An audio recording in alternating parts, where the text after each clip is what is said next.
looking for premium market opportunities, presenting premium and exclusive service for investors by Kalkai.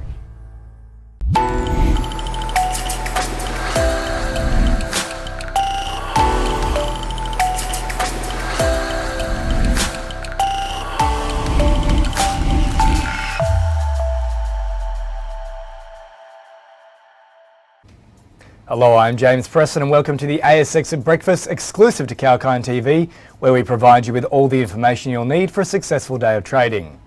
The Australian share market is poised to begin the week on a strong note, following a healthy session on Wall Street on Friday night on the hopes that softer US inflation would lead to less aggressive interest rate hikes by the US Federal Reserve. As a result of this market outlook, the US dollar witnessed its biggest two-day fall in 13 years.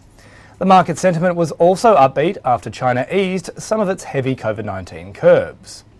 As per the latest SPI futures, the ASX 200 is set to open 42 points or 0.6% higher this morning. The S&P ASX 200 closed up sharply on Friday, gaining 194 points or 2.79% to 7,158 and setting a new 100-day high. The top performing stocks in this index were Megaport Limited and Pinnacle Investment Management Group, up 13.57% and 12.5% respectively. Over the past 5 days, the index has gained 3.85%, but is down 3.85% for the last year to date. Let's now take a look at some price-sensitive announcements from the ASX this morning. The securities of Globe Metals and Mining Limited will be placed in a trading halt at the request of GBE, pending it releasing an announcement. Unless the ASX decides otherwise, the securities will remain in a trading halt until the commencement of normal trading on Wednesday, the 16th of November, or when the announcement is released to the market. Over the past 6 months, Globe's share price has risen by 13.75%. Globe Metals and Mining is not the only security to enter a trading halt today. The securities of Classic Mineral Limited, or CLZ, will be placed in a trading halt at the request of CLZ, pending a release of an announcement. Unless the ASX decides otherwise, the securities will remain in a trading halt until the commencement of normal trading on Wednesday, the 16th of November 2022, or when the announcement is released to the market. Moving on, and Avada Group has also provided a price-sensitive announcement today, a summary of the group's recent AGM.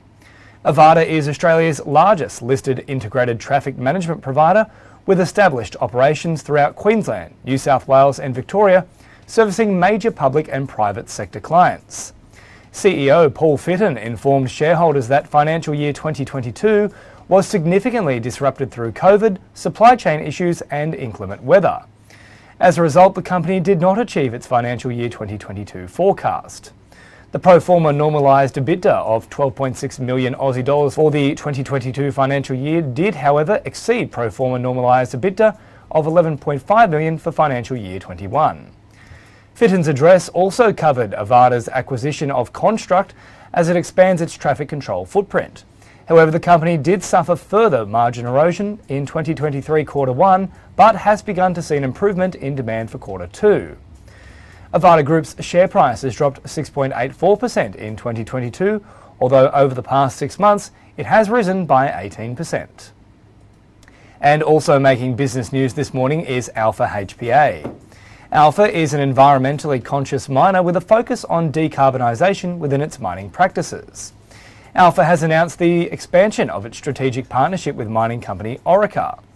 The funds will be used to accelerate final engineering and product marketing for the full-scale HPA First project at Gladstone and to advance feasibility studies on the potential of an additional HPA manufacturing facility in North America, with the remaining funds used for general working capital.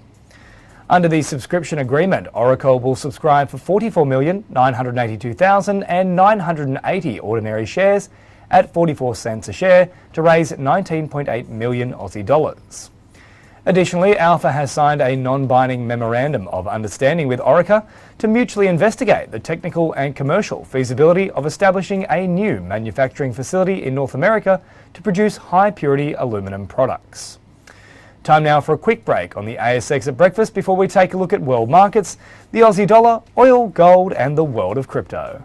If you're looking to keep abreast of the biggest stories from the crypto world, the fate of exchanges and crypto hedge funds during the ongoing bear market, and you're wanting to keep up to date with the best and worst performers in the altcoin space and that of flagship currencies such as Bitcoin and Ethereum, then Kalkine Media's Daily Crypto Catch is absolutely essential viewing for you. Tune in each afternoon right here on Kalkine Media to get the latest scoop from Anchor to Zero Coin. Welcome back to the ASX at Breakfast here on Kalkine TV, where we give you all the information you'll need for a successful day of trading. On Friday, the Dow Jones rose by 0.1%, the S&P 500 surged by 0.9%, and the Nasdaq was the biggest gainer, ending 1.9% higher. In Europe, the Stoxx 50 rose by 0.6%, London's FTSE fell by 0.8%, the CAC surged by 0.6%, and the German DAX ended 0.56% higher. The MSCI Emerging Markets Index rose 5.19% in its biggest single-day surge since March. Oil prices have also risen. On Friday, oil prices ended higher but fell week on week after health authorities in China eased some of the country's heavy COVID-19 restrictions, raising hopes for improved economic activity and demand in the world's top crude importer. US crude futures settled up by $2.49 to trade at $88.96 a barrel, and Brent crude rose by $2.32 to settle at US $95.99. Much like oil, gold prices also saw a rise. Gold prices extended gains to a near 3-month high on Friday and were heading for their best week in over 2.5 years. US gold futures settled up by 0.9% at $1,769.40 an ounce. Moving on, and one Aussie dollar is also buying 66.77 US cents. And lastly, the weekend has seen the crypto market recede further. In the past 24 hours, the global crypto market cap has decreased by 2.63% to be valued at approximately $825.37 billion US dollars, down from Friday's price of $889.84 billion. Bitcoin has dipped 2.4% in the past 24 hours to trade at just above 16,410 US dollars as of 9:36 a.m. Sydney time, according to CoinMarketCap. All right, that's all for this edition of the ASX at Breakfast. Have a great day trading and make sure to keep it locked here on Kalkine TV for the latest market insights and business news. I'm James Preston, signing off for now.